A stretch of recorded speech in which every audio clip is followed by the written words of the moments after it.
दिल्ली की fast track अदालत 16 दिसंबर को पैरामेडिकल छात्रा के साथ सामूहिक बलात्कार और हत्या के दोषियों को आज सजा सुनाएगी। साकेत की विशेष अदालत ने सजा के लिए अभियोजन और बचाव पक्ष की दलीलें सुनने के बाद बुधवार को फैसला सुरक्षित रख लिया था। मंगलवार को अदालत ने इस बर्बर कांड के 4 आरोपियों अक्षय ठाकुर, विनय शर्मा, पवन गुप्ता और मुकेश सिंह को दोषी ठहराया था। नरेंद्र मोदी को प्रधानमंत्री पद का उम्मीदवार घोषित करने को लेकर भाजपा में गतिरोध खत्म करने की कोशिशें जारी हैं। सुषमा स्वराज के घर पर कल हुई बैठक बेनतीजा रही। सबकी निगाहें आज होने वाली भाजपा की संसदीय दल की बैठक पर टिकी हुई कि क्या कुछ फैसला हो सकता है। सुप्रीम कोर्ट ने मुजफ्फरनगर में हुई हिंसा को लेकर केंद्र और उत्तर प्रदेश सरकार को नोटिस जारी किया है। हिंसा की सीबीआई जांच कराने और झड़पों के कारण फंसे लोगों को सुरक्षित निकालने के बारे में दायर जनहित याचिका पर सुप्रीम कोर्ट ने नोटिस जारी कर सोमवार तक रिपोर्ट मांगी है। मुजफ्फरनगर के हिंसा प्रभावित इलाकों में कल दिन में कर्फ्यू में ढील दी गई। लोगों ने अपने घरों से बाहर आकर जरूरी चीजों की खरीदारी की। हालांकि रात का कर्फ्यू अभी जारी रहेगा। जिला प्रशासन हालात को नियंत्रण में करने के लिए सभी जरूरी कदम उठा रहा है। राष्ट्रपति प्रणब मुखर्जी ने राष्ट्रीय खाद्य सुरक्षा विधेयक को मंजूरी दे दी है। इस विधेयक को हाल के संसद में संपन्न मानसून सत्र में पारित किया गया था।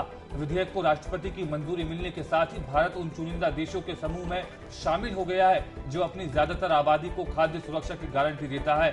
खाद्य सुरक्षा कार्यक्रम अपनी तरह का दुनिया में सबसे बड़ा कार्यक्रम होगा।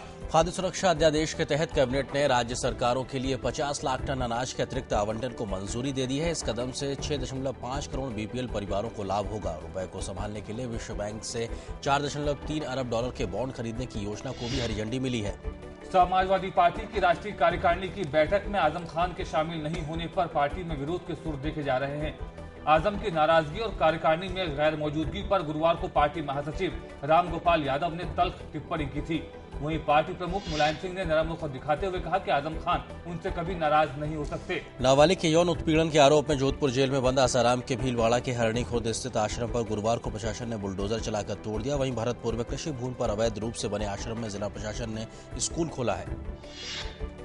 कोलकाता के दमदम इलाके के स्कूल में छात्रा की मौत से नाराज अभिभावकों ने तोड़फोड़ किया।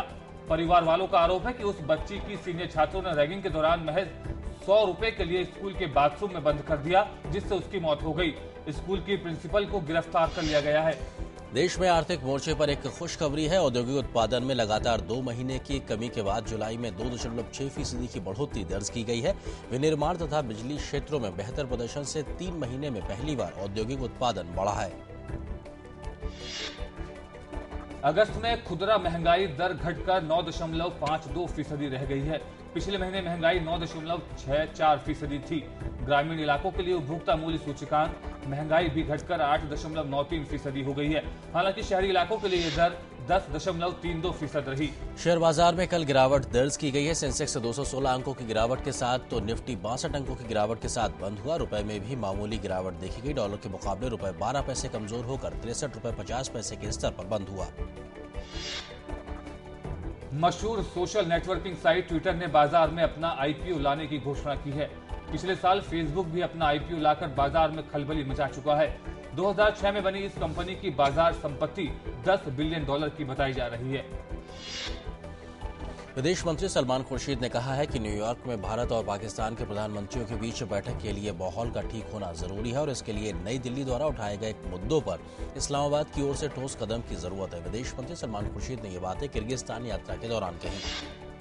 भारत ने अफ्रीकी देश लाइबेरिया को उसकी स्थिरता और आर्थिक विकास के लिए पूरी मदद देने का आश्वासन दिया है। राष्ट्रपति प्रणब मुखर्जी ने कल नई दिल्ली में लाइबेरिया के राष्ट्रपति एलेन जॉनसन सरलीफ को शांति, निरस्त्रीकरण और विकास के लिए प्रतिष्ठित इंदिरा गांधी पुरस्कार प्रदान किया। सीरिया मसले पर वार्ताओं का दौर जारी है। इस बीच सीरिया ने संयुक्त राष्ट्र को रासायनिक हथियार निरोधक संधि का सदस्य बनने संबंधी दस्तावेज सौंप दिया है। हालांकि राष्ट्रपति असद ने साफ किया है कि यह फैसला रूस की पहल के कारण किया गया है, न कि अमेरिकी सैन्य कार्रवाई के डर से। सीरिया में सैनिक हस्तक्षेप टालने के प्रयासों के तहत जिनेवा में अमेरिका और रूस के वरिष्ठ राजनयिक 4 चरणों के फॉर्मूले पर बातचीत कर रहे हैं। इस बीच अमेरिकी विदेश मंत्री जॉन केरी ने कहा कि कूटनीतिक प्रयास विफल होने की स्थिति में अमेरिका सैन्य विकल्प के लिए तैयार है। मिस्र की अंतरिम सरकार ने देश में जारी आपातकाल 2 महीने के लिए बढ़ा दिया है। राष्ट्रपति कार्यालय की ओर से जारी बयान में कहा गया है कि सुरक्षा कारणों से यह फैसला लिया गया है। मुर्सी सरकार के तख्ता पलट के बाद उपजे विरोध के बीच गत 14 अगस्त को देश में 1 महीने के लिए आपातकाल लगाया गया था।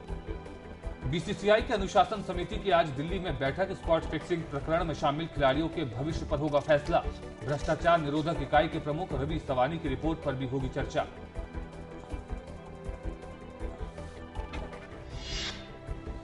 प्रतिबंधित ड्रग्स के इस्तेमाल की स्वीकारोक्ति के बाद अमेरिकी साइकिलिस्ट लॉन्स आर्मस्ट्रॉन्ग ने कल बताया है कि उन्होंने ओलंपिक में जीते कांस्य पदक को लौटा दिया है। आर्मस्ट्रॉन्ग ने 2000 में सिडनी ओलंपिक में जीता था मेडल।